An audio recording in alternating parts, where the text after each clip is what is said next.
Picture being able to walk around an imaginary room, examine anything you wanted to, maybe even enter into areas you wouldn't have thought possible.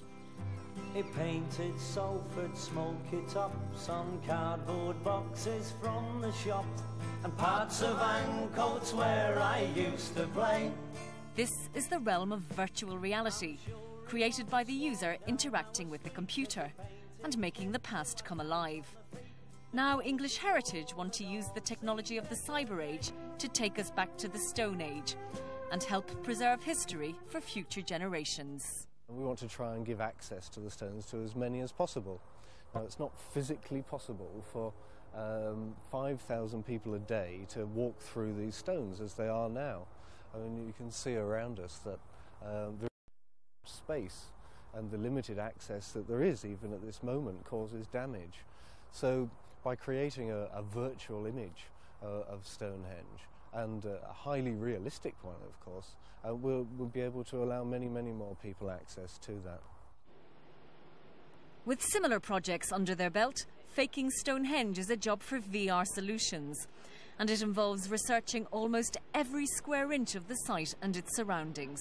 First of all, we have to get the actual lie of the land, if you like, the contours and the heights above sea level. We take photographs of things like bushes and sheep and walls and grass, and we then texture those or paste those onto the geometry that we've built. So rather than looking like a cartoon image, we induce what we call photorealism. It gives it a slightly more realistic feel. Today, an all-singing, all-dancing graphics workstation that can generate images like this costs £250,000. Soon, with new technology, this will be available off the shelf for a fraction of the price. This means your personal computer will enable you to enter this world of virtual reality. We can put people into the supermarket by putting on what we call a head-mounted display, which takes this kind of imagery and displays it in 3D. The head and the human hand are tracked by a special sensor in real time. And by reaching out and putting your hand into a product, and by pressing a button on the joystick that's in your hand, you can then retrieve a product and look at it in 3D.